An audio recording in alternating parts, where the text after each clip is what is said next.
تاسو د سی پروګرامینګ 14م لیکچر لیدونکي یاستئ. په 14مه ویډیو کې به موږ په کنډیشنل سټیټمنټس باندې بحث کوو چې کنډیشنل سټیټمنټس ته موږ کنټرول سټرکچر هم ویلی شو. په تیرو ویډیوګانو کې په تیرو لیکچرو کې موږ بحث کړی په لاجیکل اپریټرز باندې. یو څو دانې ذکر کوم. فکر وکړئ A یو ویریبل ده، A لوی د B څخه وي.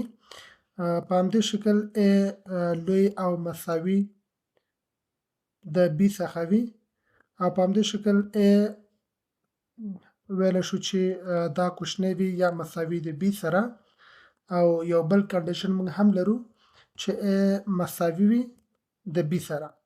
یعنی مساوي لپاره به تاسو ډبل ساین ایکول ساین به کاروئ. نو دا هغه لاجیکل اپریټر دي چې کولی شو موږ دې نه استفاده وکړو په کنډیشنل سټیټمنټ کې. کنډیشنل سټیټمنټ څه ته وایي؟ کنډیشنل سټیټمنټ نوم نه معلومیږي. دا هغه سټیټمنټ دي چې دې کې د کنډیشنل په اساس دا کار ترسره کوي، یعنی شرط په اساس باندې کار ترسره کوي. لکه موږ وایو که A د B څخه لوی شو نو ته ماته یو عدد شو که، یا د A د B څخه لوی شو یو میسج راته شو که. نو موږ دا ویلی شو چې د کنټرول سټیټمنټ یا کنټرول سټرکچر یا کنډیشنل سټیټمنټ چې تاسو ورته وایي دا د مختلفو اهدافو لپاره موږ کارولی شو. یعنی موږ ورته ویلی شو پرپز به زموږ ډیفرنټ وي. For different purposes we can use conditional statements. د مختلفو اهدافو لپاره موږ کولی شو د کنټرول سټرکچر او یا د کنډیشنل سټیټمنټ لپاره استفاده وکړو. راځو په همدې باره موږ بحث کوو چې کنټرول سټرکچر یا کنډیشنل سټرکچر یا کنډیشنل سټیټمنټ دا څو قسمه دي. اقسام تقریبا زیات دي، د څو یې موږ یادونه کوو. لکه وګورئ تاسو به شاید زیات لیدلی وي هغه څوک چې پروګرامینګ سره علاقمند وي، لکه if په همدې شکل else موږ ورته ویلی شو، او یا تاسو else if تاسو وګورئ else if، او موږ سویچ هم لرو چې په دې ویډیو کې موږ په سویچ باندې بحث نه کوو. دې ویډیو کې موږ if else په همدې شکل else if به کور کوو او سویچ دا یو ځانګړې موضوع ده، په بله ویډیو کې بحث پرې کوو. نو if else if بیل else ورسره یوځای شي، به else if سره if یوځای شي، به سویچ، دا نو بیل مفاهیم دي. هر یو په مثال کې موږ واضح کوو. راځو خبره کوو په if باندې. if معنا که چیرې، نو دا هدف دا دی کله چې موږ کنډیشن موږ if کې کنډیشن ورکوو، که چیرې کنډیشن ترو وي موږ ته به یو میسج پاس کیږي او یا یو کار به ترسره کیږي، یو اکشن فعالیت به ترسره کیږي. نو د if اگزامپل کارول لپاره موږ ضرورت لرو چې د if سینټیکس نه ځان خبر کړو. د if سټیټمنټ کنټرول سټرکچر تاسو استفاده کوئ نو سینټیکس مهم دی. راځو د if لپاره سینټیکس موږ کارو. سینټیکس په لاندې ډول دی. تاسو به څه کوئ؟ کنډیشن به لیکئ، if به لیکئ او بیا به قوس کې به تاسو کنډیشن ولیکئ او په همدې شکل تاسو به باډي به سټارټ کړئ او باډي کې به خپل دلته موږ نو د if هغه سینټیکس واضح کړ. اوس راځو یو مثال کارو چې if سټیټمنټ څنګه کار کوي. نو زه د مثال لپاره یو دو ویریبل کریټ کوم او ویلیو ته هم اساین کوم شل، او په همدې شکل B ته هم ویلیو اساین کوم، یو بل ویریبل د B ته هم شل اساین کوم. راځم د دواړو باندې کنډیشن لګوم. وتم if که چیرته تاسو به براکټس کې به کنډیشن ځای په ځای کوئ. دویمه که چیرې A مساوي دوه کرته به ایکول ساین ذکر کوي، دا معنا مساوي. که چیرې A مساوي د B سره نو دلته به تاسو باډي ورکئ او دلته به تاسو ته میسج شو کوي. ته ماته پرنټ اف کې راته ښکاره کړه چې ترو، موږ ته به ترو لیکل کیږي. معنا دا چې دا کنډیشن صحیح ده. اوس وګورئ A مساوي شل، B مساوي د شل سره. ما کنډیشن شرط داسې ورته ویلی که چیرې A ویلیو مساوي شي د B سره نو پرنټ اف کې ته راته ترو ښکاره کړه. دا تاسو رن کوئ ویې ګورئ. دلته موږ ته څه وایي؟ کله چې ایرر راغلی نو ایرر به تاسو وګورئ چې ایرر کې څه مشکل ده. دلته وګورئ په لاین 40 کې موږ ته وایي be undeclared first use in this function. تاسو وکئ اول وایي د B ډیکلر کوي. ډیکلر طریقه دا ده دا به لږ فاصله ورته ورکړئ ځکه هغې سره جفت راغلی وه او که چېرې تاسو دا رن کوئ بیا هم ډیکلر نه ده. نو د ډیکلر طریقه دا ده که تاسو په یاد وي د ویریبل یو لاین کې موږ ویریبل ډیکلر کوو تاسو به سیمی کالن نه ورکوئ بلکې کامه به تاسو ورکوئ. نو ګوره A مساوي 20 بې کامه B مساوي 20 نو دا دواړې ویریبل هم همزمان ډیکلر کیږي او همزمان ورته ویلیو اساین کیږي. تاسو که چیرې دا رن کوئ نو کنډیشن وګوره موږ ته 3 راکړه. که چیرې فکر وکړئ دا غلط وي یعنی کنډیشن موږ تغییرو دویم که چیرې A لوی د B څخه شي نو که چیرې A لوی شو د B څخه ته ماته ترو ولیکه. اوس راځو چک کوو نو ګوره موږ ته هیڅ نه لیکي ځکه چې دا کنډیشن صحیح نه ده. که چیرې زه کومه A لوی کومه د B څخه او دا چک کومه کمپایل او رن کومه نو ماته به وایي ټرو دا صحیح ده. نو دا اف فقط هم دا کار کوي کنډیشن ګوري که چیرې صحیح وي میسج ته پاس کوي که چیرې صحیح نه وي میسج ته نه پاس کوي. اوس دې لپاره که چیرې صحیح وي خو میسج راته پاس کیږي او غلط وي میسج راته باید پاس شي ماته وایي چې نه تا چې کوم کنډیشن غوښته هغه کنډیشن اول کنډیشن صدق نه کوي دا خبره په دویم کنډیشن کې صدق کوي ان د کنډیشن مطابق نه ده چې مطابق نه وي ماته به یو میسج پاس کی. نو هغې لپاره زه راځم د ایلس برخې نه استفاده کوم تاسو به دلته ایلس ورته ولیکئ. راځئ د ایلس په چې د ولیکئ د هغې نه وروسته تاسو به باډي به ورته ورکئ شیفټ به ونیسئ او دا باډي به کریټ کړئ. دلته راشئ ډېر واضحه تاسو دلته وګورئ دلته د وتمه پرنټ اف شو کول غواړم یو میسج د باډي په داخل کې به تاسو پرنټ اف ولیکئ او قوس شروع قوس بند دلته به میسج ورکئ فالس به ورته ولیکئ. اوس تاسو دلته وګورئ ورونو ما وی کنډیشن کې ما ورته دا ویلي که چیرې A لوی تر B و قیمتونو ته وګورئ A قیمت 10 او د B قیمت 20 که چیرې A لوی تر B و نو ته ماته ټرو ولیکه چې معنی دا خبره صحیح ده. که چیرې دا کنډیشن یا دا شرط صحیح نشو نو ته ماته په ایلس برخه کې فالس راکړه. راځو کمپایل او رن کوو ګورو موږ ته څه راکوي. موږ ته ټرو راکړه چې خبره صحیح وه شرط صحیح نو فالس برخې ته ضرورت نشته دی چې ایلس برخه رن شي. اوس راځم وته A که چیرې مساوي و نو مساوي لپاره تاسو به ډبل ساین ذکر کوئ دلته ایکول ساین به ذکر کوئ. دویمه ته ماته چک که که چیرې A مساوي د B سره د دواړو ویریبلو هغه ویلیوګانې سره مساوي شي ټرو راکړه او که چیرې دا نه وي ته ماته فالس پرنټ کړه. نو تاسو دا کمپایل او رن کوئ نو اول کنډیشن چک کوئ ګورئ چې کنډیشن صحیح نه ده ځکه وګورئ A مساوي د B سره نه ده ځکه یو 10 بل 20 ده نو یعنی دا برخه کار نه کوي چې دا برخه کار نه کوي کنټرول V دویمه برخه ته چې ایلس پارت دلته رن کیږي. مثال کې دا ذکر کوو چې استاد به ټیچینګ کوي کلاس به ټیچ کوي په شرط دی دلته یو شرط لګوي استاد به زه کلاس سره ځم په لاندې شرط سره هغه څه وایي موږ یو ویریبل کریټ کوو د number of students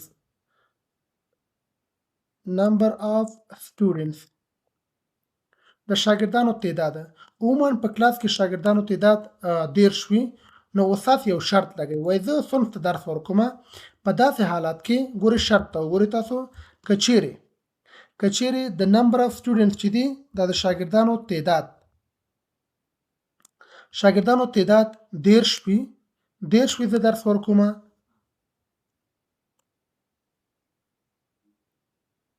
که چیرې د شاګردانو تعداد 10 نو استاد درس ورکوي نو استاد وایي چې درس ورکوم. نو راځو په دې پرنټ اف کې یو میسج ته شو کول غواړو وایو ټیچر ویل ټیچ استاد به درس ورکړي. بل که چیرې دام نو استاد یو بل شرط لګوي که چیرې وایي 10 نو څنګه 15 او یا د 15 نه زیات وي معنی که نیم وي استاد بیا هم راځي د درس ورکوي نو موږ راځو ایلس اف دلته ورته لیکو بل کنډیشن ورکوو که چیرې دا نمبر اف سټوډنټس داسې موږ ورته وایو زیات وي او یا مساوي وي د 15 سره یعنی 15 وي د 15 نه زیات وي د حالت کې هم استاد آماده دی چې درس ورکړي. نو د دې د ایلس اف په باډي کې به یو بل پرنټ اف په موږ شو کو او تاسو کوم میسج پیغام لري نو هغه موږ داسې ورته وایو پرنټ اف ذکر کوو او دلته قوس شروع قوس بند سیمی کالن په اخره کې تاسو ورکړل ته به میسج شو کوي. استاد وایي teacher will teach as well in this condition کنډیشن څه معنا یعنی استاد به په دې شرط کې کچیر دا شرط هم عملی کېدو وړو نو استاد آماده شي درس ورکړي نو کچیر دا شرط هم نو استاد هیڅ کله درس نه ورکوي نو موږ څه وایو ایلس برخه ایلس به تاسو ولیکئ او تاسو به دا باډي ورته کریټ کړئ نو موږ یو بل پرنټ اف اخلو او راځو دا رن کو ګورئ دلته ورته وایو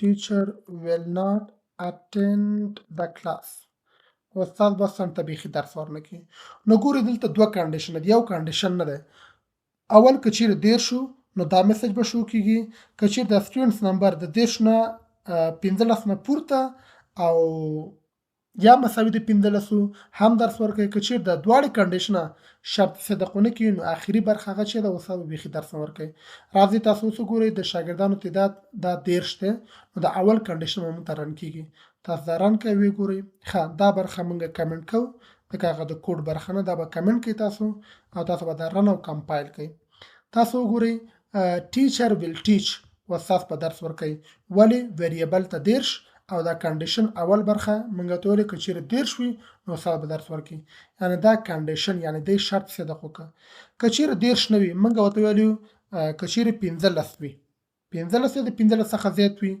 تاسو وګورئ بیا هم رن کوي اول کنډیشن خو کار نه کوي ګورئ تاسو ته وګورئ اول کنډیشن ټیچر ویل ټیچ دا برخه نشته ځکه هغه 13 سره مساوي نه ده او دا دویمه برخه برن کیږي ټیچر ویل ټیچ as well as in this condition که چیرې د سیورنو چې دا د دویم شرط هم صدقونه کې سوال لس راغله نو ګورئ سوال لس نه اول شرط صدق کوي نه دویم شرط دا برادي په خپل اتومات ډول دریم شرط راځي بلکې هغه شرط نه د هغه نهایي برخه ده چې یو کنډیشن هم ترونه شي نو ایلس به بای ډیفالت رن کیږي تاسو کدی باندې کلیک وکړئ دا به د ایلس پارت راځي نو ګورئ ټیچر will not attend the class due to the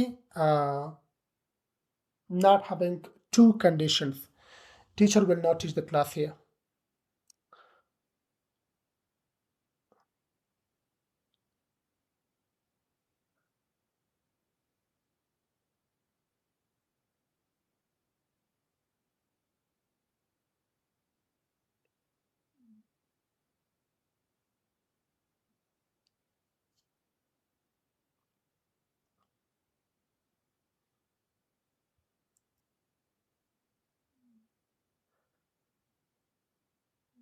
یو بل موضوع موږ لرو هغه د ټرنري اپریټر او یا شارټ هند اف ایلس معنا د اف ایلس برخه چې موږ پورته ولوسله دا برخه موږ دا کوي شو په یو لاین کې هم عملي کو راځي همدا برخه موږ په یو لاین کې عملي کو ترڅو ساده اف ایلس کوم سټیټمنټ وي هغه موږ کوي شو په یو لاین کې تر سره کو د وضاحت لپاره او د کوډ د کموایل لپاره تاسو راځي موږ څه کریټ کو اول دوه ویریبل موږ کریټ کو a احمد ایج د وایمه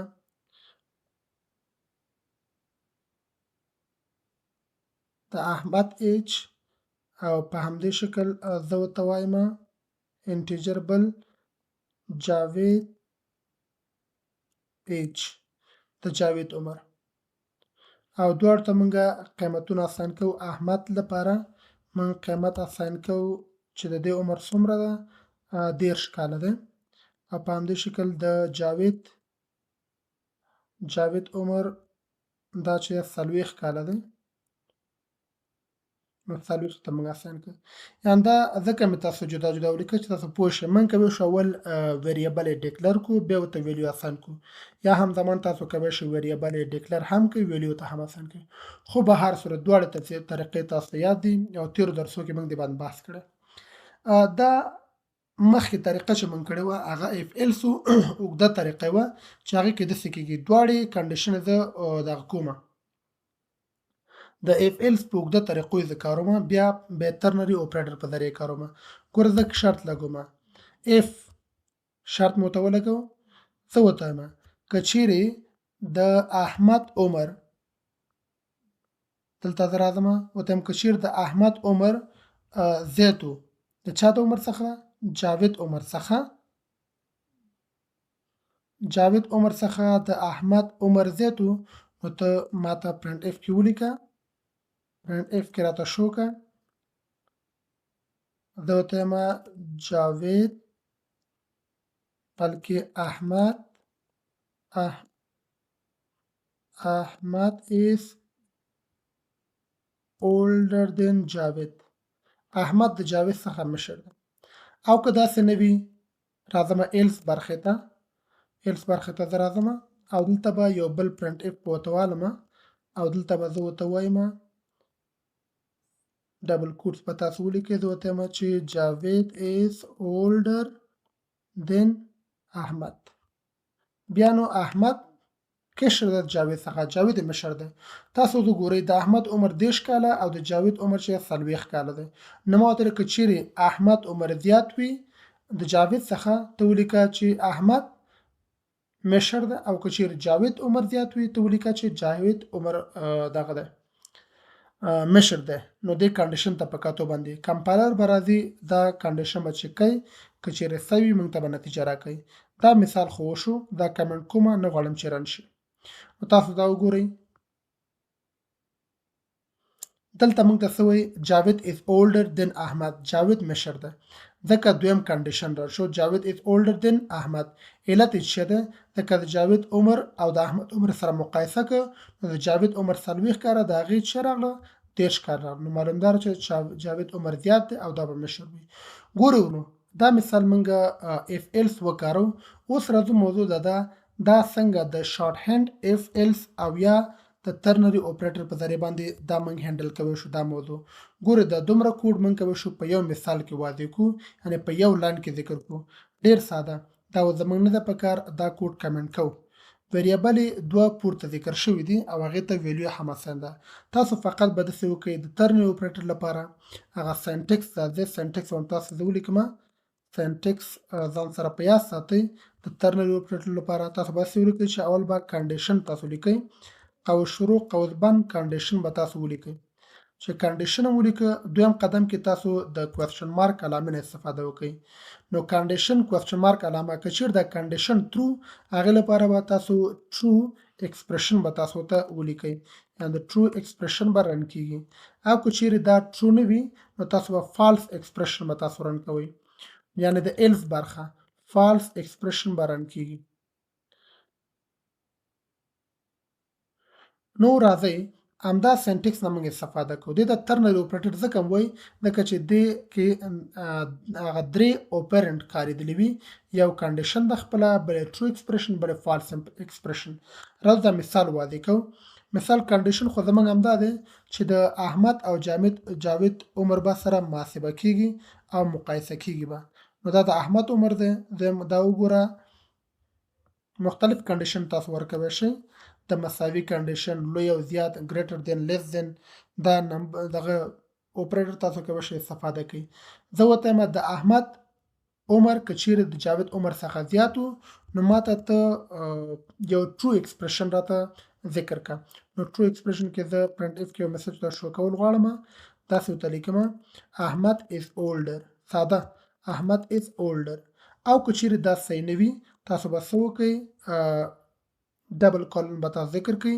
دلته به اوس فالس ایکسپریشن سنټکس په کتو باندې فالس ایکسپریشن کې هم زه پرنټ اف کې یو مثال در شو کول غواړم او اخره کې به سیمی کالن ته ورکئ ورته یم جاوید از اولډر. اوس راځه همدا موږ رن کوو تاسو رن کوئ ویې ګورئ موږ ته څه وایي دا سټیټمنټ سنټکس دا باید کمنټ شي زموږ نه ده پکاره ډایرکټ کمپایل کې رن کوئ ویې ګورئ ګوره جاوید از اولډر. راځئ ګورو دا کنډیشن صحیح او که غلط و چې دا موږ ته راکړه. نو ګورئ احمد او د جاوید عمر محاسبه کوم که چې احمد عمر زیات و نو ته ولیکه چې احمد مشر ده او که چیرې کم و نو پوه شه جاوید مشر ده. نو ګوره احمد 30 دی او دا بل 40 دی دواړه مقایسه کړه دا دویم کنډیشن صحیح راځي د ایلس برخه صحیح راځي. نو ترنري اپریټر او یا شارټ هند اپریټر کار یې همدا دی چې په یو لاین کې سمپل کم کنډیشنل سټیټمنټ چې وي د اف ایلس هغه موږ کولی شو په یو لاین کې موږ شو کړو. ګورئ په یو لاین کې موږ وښودل. نو په دې ویډیو کې موږ په کنډیشنل سټیټمنټ هغه اف او په همدې شکل ایلس او اف ایلس اف بیا ایلس اف بیا ایلس دا موږ وکارول. بله موضوع چې د سویچ ده هغه هم الټرنیټیو کوډ بلاک د رن کولو لپاره هغې نه موږ استفاده کوو. هغه مهمه موضوع تاسو هغه مه هېروئ. خو را روان اسایمنټ تاسو کولی شئ سم اسایمنټس you have to do with your own self ځان سره د اسایمنټ وکړئ. داسې یو شرط وکړئ چې تاسو مثبت او منفي نیګیټیو او پوزیټیو نمبر تاسو شو کړي. یو مثال دا ځان سره کار کوي او بل تاسو کولی شئ د پن کوډ مثال وکاروئ. پن کوډ مثال دا دی که چیرې دا کوډ صحیح وي نو ماته صحیح کوډ یو میسج جنریټ کړي دا کوډ صحیح ده، که غلط وي تاسو دې باید ووایئ دا کوډ غلط ده. او بل تاسو کولی شئ د فوټبال ټیم لپاره د ایج هغه ریکوایرمنټ په نظر کې ونیسئ.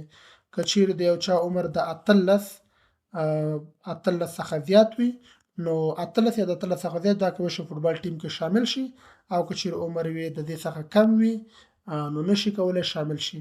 دا درې اسایمنټ تاسو همدې کنټرول سټرکچر یا کنډیشنل سټیټمنټ کې وکاروئ. د اوس لپاره خدای په امان. که چینل مو سبسکرایب کړی وي چینل سره سبسکرایب کړئ، ملګرو سره شیر کړئ او تیر ویډیوګانې هم سره هم وګورئ او را روان ویډیوګانې سره تعقیب کړئ.